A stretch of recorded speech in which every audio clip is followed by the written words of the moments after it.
Welcome to News Channel 8. I'm Junior Garcia, and here are some of the stories we have for you tonight. Former CEO of the Juan Louis Hospital found dead. Police still looking for wanted man. And a special look at Myrtle Detox Store. These stories and more up next on News Channel 8.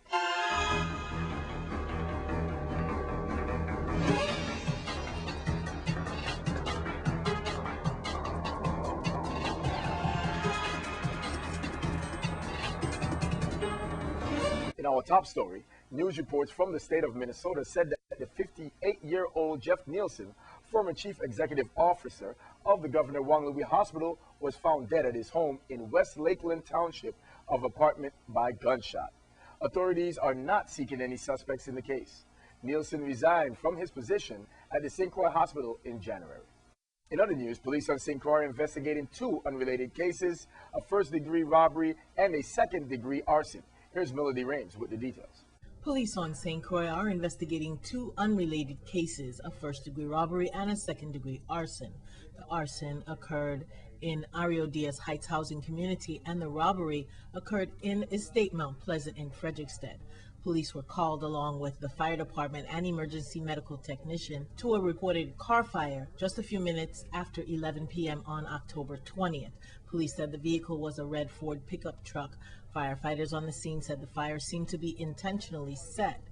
The owner of the vehicle did not identify themselves at the scene. No injuries were reported, and this case is under active investigation by the VIPD and the fire service. And on October 19th, a man told police that he was robbed a few minutes before midnight near the Coconuts Bar in the Paradise area. The victim said he and a friend were standing outside of the bar when two masked men approached them and said, "Give me everything." The victim told the suspect they didn't have anything while handing them $2. The suspects then fled the area and fired at least 2 shots into the air. The victim said the suspects were wearing all black clothing and black masks over their faces. They were both about 5'6" tall. This case is also being actively investigated by the Criminal Investigation Bureau detectives. Police on St. Croix are still looking for a 21-year-old Larry Williams Jr., who is wanted in connection with a first-degree robbery. Williams was born on St. Croix. He is 5'11" and weighs 195 pounds. He has black hair and brown eyes. Police say Larry Williams frequents the Williams Light housing community. If you see Larry Williams or know where he is, please contact the Criminal Investigation Bureau at 712-6037 or 712-6077. Or you could contact 911 or call Crime Stoppers USVI at 1-800-222-TIPS. Police on St. Croix have arrested again Ruli Gunter, age 75 of Estate St. George, and charged him with driving under the influence of alcohol. Here's Melody Rames with that report. Police on St. Croix have arrested Ruhil Guter, age 75 of Estate St. George, and charged him with driving under the influence of alcohol. Police said Guter was intoxicated when he was involved in an auto accident at about 10:45 p.m. October 21st on North Shore Road. Police said Guter failed the field sobriety test and the breathalyzer test. He was held on a $1,000 bail. A Traffic Investigation Bureau officer said this is not the first time Guter has been arrested for driving under the influence. Police on St. Thomas are investigating a reported carjacking in which a rental car was taken while passengers were still in the car. Melanie Rames has that report. Police on St. Thomas are investigating a reported carjacking in which a rental car was taken while a passenger was still in the car. No one was injured during this crime. The victim told officers at the Richard Calwood Zone A Command that on October 20th at about 2:30 a.m. she stopped her rental car, which had the license number TEL 316, near an open business on Princeton's Gata, and went inside to use the restroom. The driver left the keys in the ignition and a male passenger in the front seat. When she returned, the passenger told her that a male with a black handgun told him to get out of the vehicle and then drove away with the vehicle in an eastward direction. Police issued an all-points bulletin on the vehicle, and this case is under active investigation by the Criminal Investigation Bureau detectives. Well, don't touch that remote. We have more news after the break. This is News Channel 8.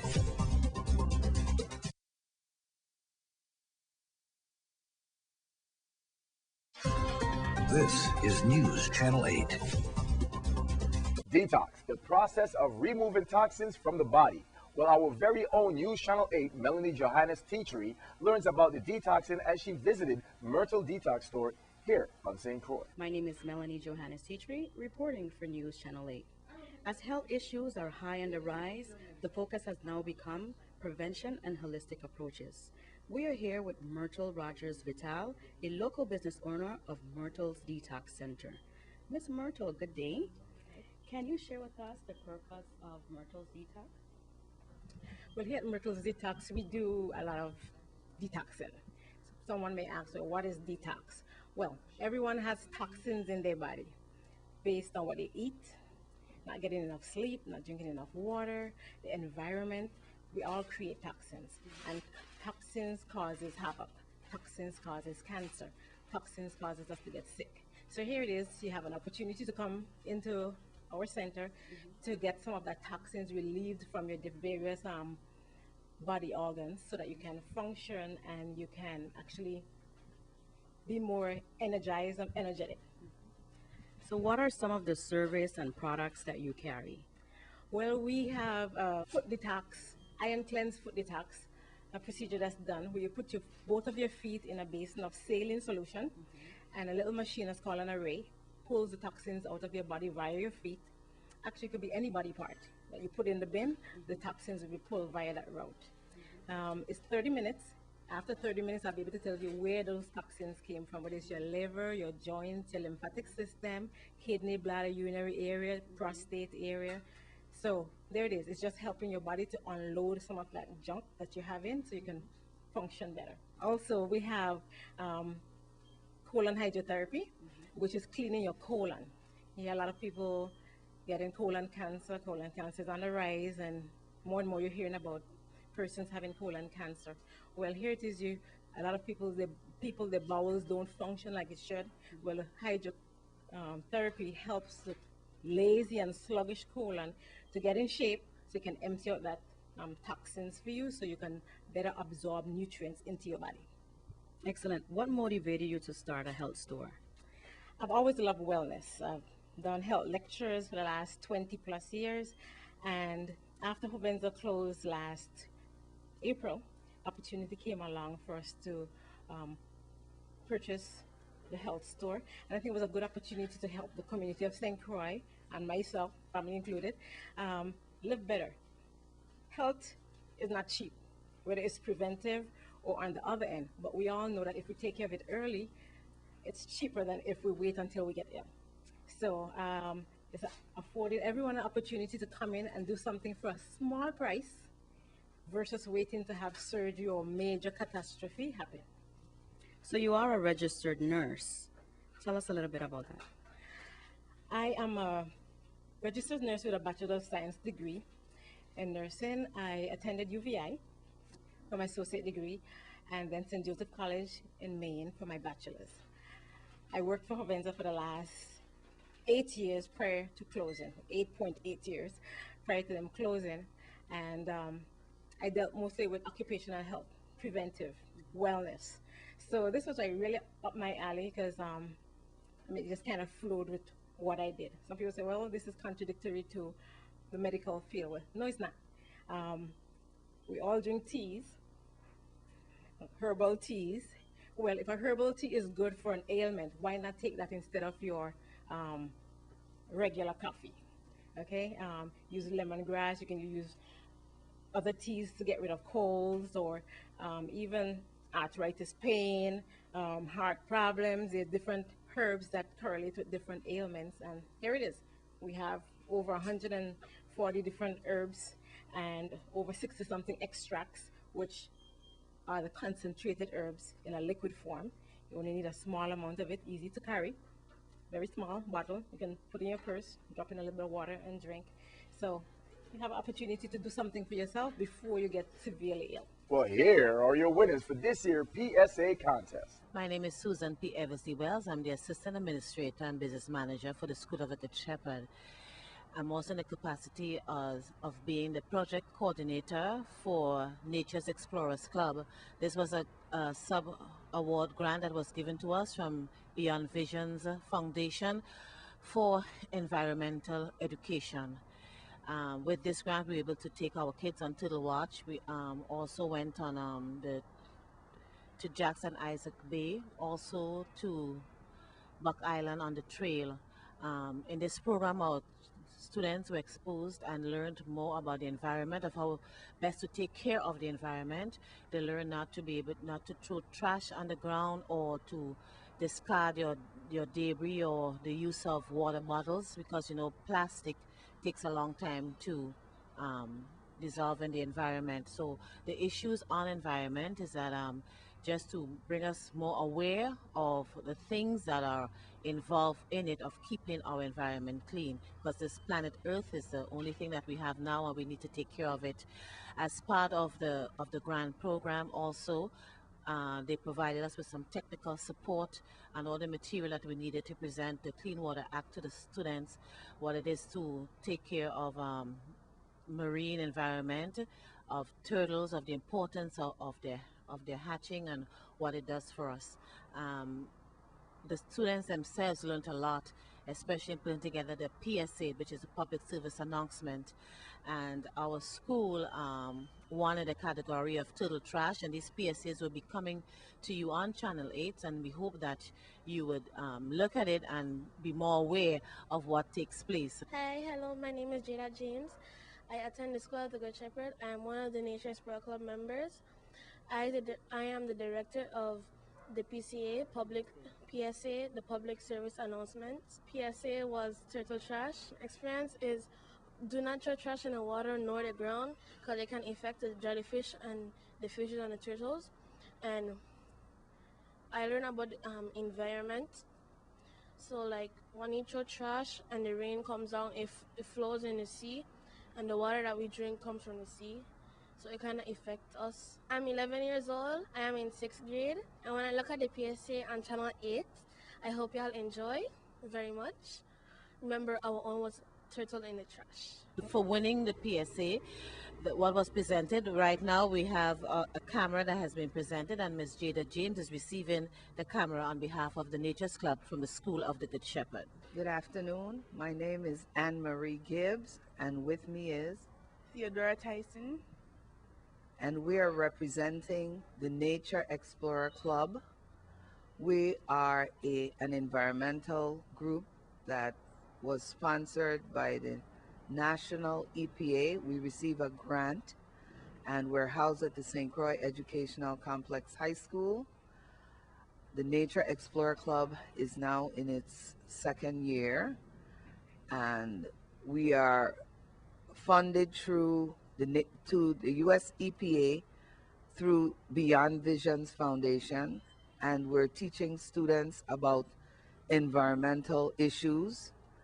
Today, Miss Theodora Tyson is here because there was an environmental contest, and she was the grand prize winner of the environmental contest.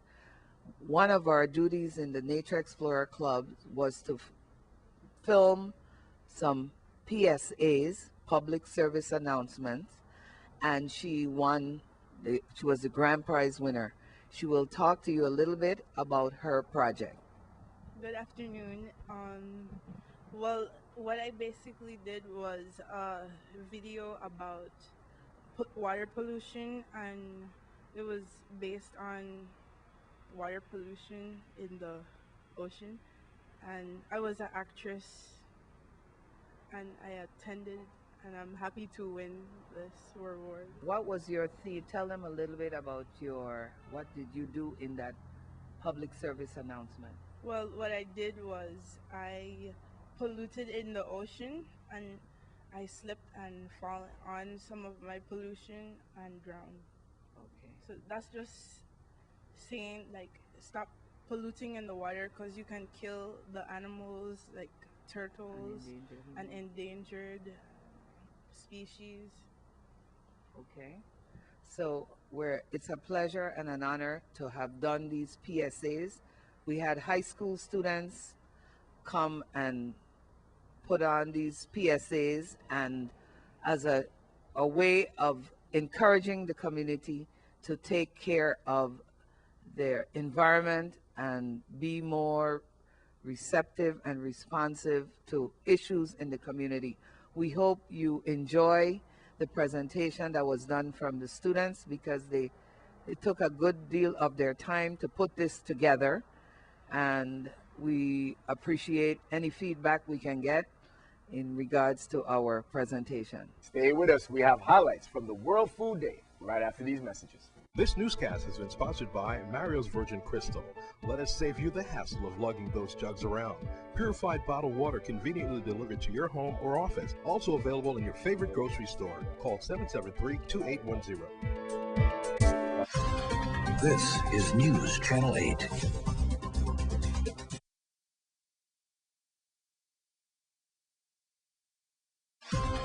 This is News Channel 8.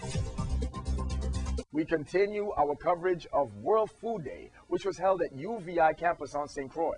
News Channel 8, Essie Gaston Edwards was there and files this report. And we're here with our delegate to Congress enjoying World Food Day at UVI Albert Sheen campus. We're going to let her tell you guys a little bit about what she's been seeing, enjoying, and who she's been talking to here at World Food Day.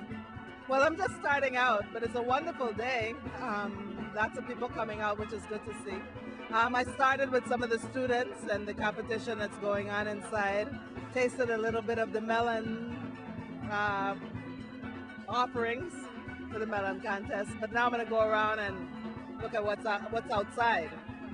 Well, there's lots to do here. We have local farmers and vendors of all sorts, so I'm sure you're going to enjoy all of them. Is there any kind of particular food or plant that you're looking to get? Well, with me coming and going, I tried. I really did I did better than usual last year when I picked up my things at the Ag Fair. And so my plants lasted a bit longer, but they're all gone now. So I got to start all over again and get a better system to keep them watered when I'm not here. So I'm not picking up anything today. Food, I'll probably eat some fish because I'm not going to get pot fish when I go back to DC. And they're trying to cut down on our parrotfish. Somebody took us to court the other day and the fisheries to court. So I'm going to make the best use of my parrotfish while I can get them, and also work with the fishermen, of course, to see what we can do in the face of these challenges. But so I'll probably look for some fried fish.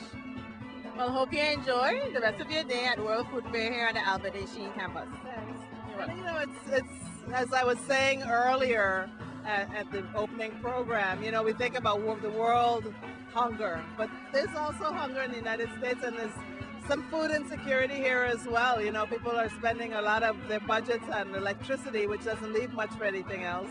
And Washington is not doing very well on providing the kind of support. We're really right now fighting to keep $40 billion in the food stamp program that the House budget has taken out. And that's a fight we're going to be very much involved in back there, and trying to stop the cuts to WIC. WIC was threatened this month with a shutdown. We want to make sure that people get the kind of nutritional support that they need, especially in times of high unemployment and with the other challenges that we're facing. Yes, the importance of World Food Day, a lot of people don't know, is to let people be more aware of the issue of hunger. And it's not only affecting nations outside of the United States, it's also affecting the United States. It's not only affecting people who are homeless, it's actually affecting people who actually have jobs and have homes to live in. So I'm glad that you brought that up. And it's important for the Virgin Islanders and the listening public to know the importance of, giving back, providing a little non-perishable items to the different organizations. That's true. And Thanksgiving Day is coming up, and I know we generally try to reach out, but as Commissioner Peterson said, we need to do it all year long. I was in the Christian Center Market yesterday for a food sale, but there were other people who were feeding the homeless, and there was quite a line of people coming to get a decent, nutritious lunch. Hi, we're here at UVI Albert Sheen campus, World Food Day, and we're here with Mr. Clavier and Ms. Smith, who's going to tell you a little bit more about UVI. First, Mr. Clavier. Hi, pleasant good day to all. I just want to first thank all the alumni for their support. As UVI likes to keep in contact and engage with the alumni who where students here passed through the university, graduated, and now are out in the world doing wonderful things. We out here at World Food Day, and we have many alumni participating in this. We even have some of them as vendors. Some of them are doing different things in the farmers area, and so we always have our alumni, and so we just want to thank them for participating, thanking them for giving back, and UVI is always engaged and connected to our community. Thank you so much. And now we have Ms. Smith, who's going to tell us what to look out for from UVI. Greetings. Hi.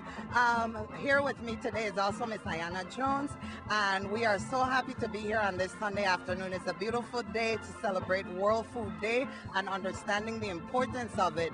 And I would just like to say thank you to the alumni as well for being here. As Mr. Clavier stated, we do have alumni out in full force, and also even those that are vendors. And we'd just like to say we're having a wonderful time. Your weather forecast is up next. Your weather, coming up next.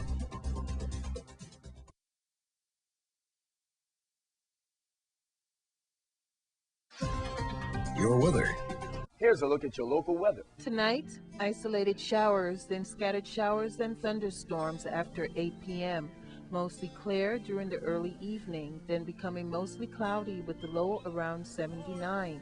East wind 10 to 13 miles per hour. Chance of precipitation is 40%. New rainfall amounts between a tenth and quarter of an inch, except higher amounts possible in thunderstorms. Thursday, scattered showers and thunderstorms, partly sunny with a high near 85. South wind 5 to 7 miles per hour. Chance of precipitation is 40%. New rainfall amounts between a tenth and quarter of an inch, except higher amounts possible in thunderstorms. Thursday night, scattered showers and thunderstorms, mostly cloudy with the low around 79. Light east-southeast wind becoming east 5 to 9 miles per hour in the evening. Chance of precipitation is 50%. New rainfall amounts between a tenth and quarter of an inch, except higher amounts possible in thunderstorms. Friday, scattered showers and thunderstorms, partly sunny with a high near 87. East wind 5 to 7 miles per hour. Chance of precipitation is 50%. New rainfall amounts between a tenth and quarter of an inch, except higher amounts possible in thunderstorms. Friday night, scattered showers, mostly cloudy with a low around 79. East wind 7 to 9 miles per hour. Chance of precipitation is 40%. New rainfall amounts between a tenth and quarter of an inch possible. And that's our Channel 8 News Weather. Well, don't forget to like us on Facebook at WSVICH8. Now, so look at your local news. I'm Junior Garcia. World News is up next. Good night, Virgin Islands.